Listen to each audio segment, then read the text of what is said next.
ঠিক কতটা শান্তিপূর্ণভাবে ভোট হচ্ছে, কি ছবি উঠে আসছে?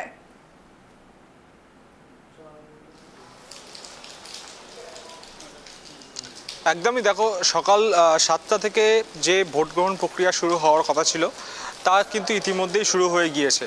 আমরা গতবার যখন তোমার সঙ্গে কথা বলছিলাম তখনই আমরা সাধারণ মানুষ যারা ভোট দিলেন তাদের সঙ্গে আমরা কথা বললাম। তারা বলছেন যে তারা কিন্তু ভোট দিয়েছেন এবং অন্যান্য ভোটের থেকে এইবারের ভোটে অর্থাৎ কালীগঞ্জ উপনির্বাচনে আজকে যে ভোট হচ্ছে সেখানে কিন্তু অনেক মানুষই কিন্তু আমরা কম দেখতে পাচ্ছি। কারণ হিসেবে যেটা ভোটাররা বলছেন যে প্রচণ্ড প্রবল বৃষ্টি হচ্ছে, গতকাল থেকেই সেই বৃষ্টি শুরু হয়েছে নদিয়ার কালীগঞ্জ বিধানসভা এলাকায় এবং তার জন্যই কিন্তু প্রচুর কম সংখ্যায় মানুষ ভোট কেন্দ্রে আসছেন। এমনিতেই উপনির্বাচনে ভোট দানের শতাংশ কিন্তু অনেকটাই কম থাকে। তারপরে এই প্রবল বর্ষণের পরে যে বৃষ্টিপাত হচ্ছে সেই বৃষ্টিপাতের জন্য কিন্তু অনেকটাই মানুষ কম আসছেন ভোট গ্রহণ কেন্দ্রে। বৃষ্টি কমলে দিন গড়ালে ভোট কেন্দ্রমুখী হন কিনা ভোটাররা সেটা কিন্তু দেখার বিষয় থাকবে। এবং তার পাশাপাশি তোমাকে বলে রাখবো, মুখ্য নির্বাচনী আধিকারিকের দপ্তর থেকে এই জাতীয় নির্বাচন কমিশন এবং মুখ্য নির্বাচনী আধিকারিকের দপ্তর থেকে এই কালীগঞ্জ বিধানসভার উপনির্বাচনে ইতিমধ্যেই 14 কোম্পানি কেন্দ্রীয় বাহিনী মোতায়েন করা হয়েছে।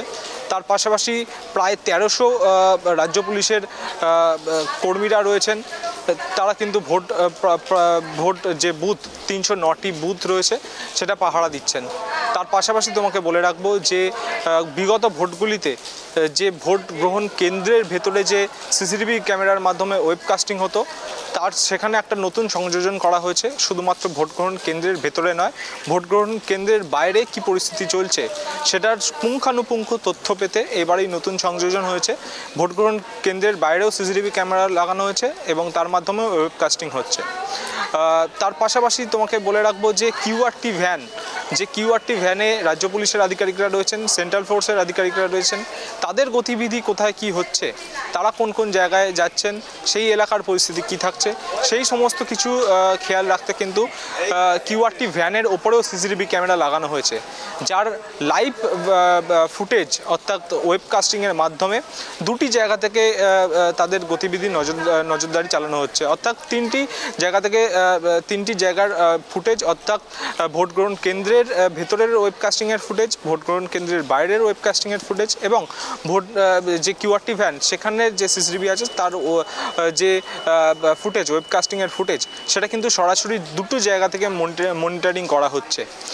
একটি হলো জেলা স্তরে যে কন্ট্রোল রুম খোলা হয়েছে সেখান থেকে ওয়েবকাস্টিংয়ের যে ভিডিও সেটা মনিটরিং করা হচ্ছে, লাইভ ভিডিও মনিটরিং করা হচ্ছে। অন্যদিকে মুখ্য নির্বাচনী আধিকারিকের দপ্তরের তরফে সেখানকার আধিকারিকরাও পুঙ্খানুপুঙ্খভাবে পর্যবেক্ষণ করছেন এই ওয়েবকাস্টিংয়ের বিষয়টি, যাতে কোনো রকম কোথাও অসুবিধা না হয়।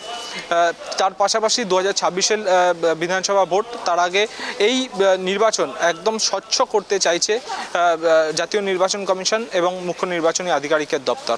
তার জন্যই কিন্তু এতগুলি ব্যবস্থা নেওয়া হয়েছে। এখনও পর্যন্ত বলা যেতে পারে ভোট শান্তিপূর্ণ হচ্ছে। প্রবল বৃষ্টির কারণে ভোটাররা অনেক কম সংখ্যায় আসছেন, কিন্তু মোটামুটি তাও শুরুর দিকে এখন তো দেখতে পাচ্ছি তোমার পেছনে একদম বোঝাই যাচ্ছে যে প্রবল বৃষ্টি হচ্ছে সেখানে, এবং বৃষ্টির জন্য ঠিক কিরকম ব্যবস্থা গ্রহণ করা হয়েছে বা সাধারণ মানুষরা সেখানকার ভোটার যারা রয়েছে তারা কতটা সমস্যায় পড়ছে কি জানা যাচ্ছে?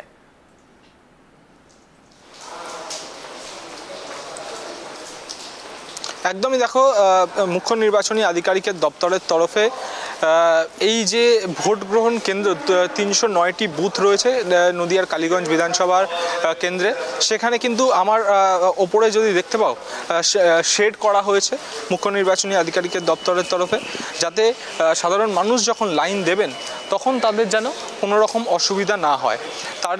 তার জন্য কিন্তু এইরকম ব্যবস্থা করা হয়েছে। তার পাশাপাশি ভোট যে সাধারণ মানুষ যাতে দিতে আসেন ভোট, তার জন্য মুখ্য নির্বাচনী আধিকারিকের দপ্তর এবং জাতীয় নির্বাচন কমিশন তারা কিন্তু চেষ্টা করছেন এবং আমরা সরাসরি একটু কথা বলে নেওয়ার চেষ্টা করব। দাদা, আপনি কি ভোট দিলেন? ভোট দিলাম। আচ্ছা, প্রচণ্ড বৃষ্টি হচ্ছে তো? বৃষ্টি তো আবহাওয়া মেঘলা আবহাওয়া হবে, বৃষ্টি কিছু করার নাই।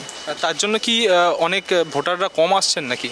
আপাতত এখন তো সকালে কম আছে, দুপুর দিকে একটু বেশি হবে আশা করা যাচ্ছে। মানে বৃষ্টি কমলে বাড়তে পারে? একটু আসবে, বাড়বে। ভোট সুষ্ঠুভাবে হয়েছে তো? ভোট সুষ্ঠু হয়েছে। একদমই। আমরা সরাসরি যিনি ভোট দিয়েছেন তার সঙ্গে কথা বললাম। তিনি যেমনটা জানাচ্ছেন, প্রবল বর্ষণ হচ্ছে গতকাল থেকে, তার ফলে কিন্তু অনেকটাই ভোটারের ভোট দেওয়ার সংখ্যা কম। তিনি যেমনটা জানালেন যে দুপুর দিন গড়ালে এবং বৃষ্টি কমলে ভোটাররা কিন্তু ভোটমুখী হবেন, তেমনটাই কিন্তু জানা যাচ্ছে। একদমই। অসংখ্য ধন্যবাদ অভ্রদীপ সঙ্গে থাকার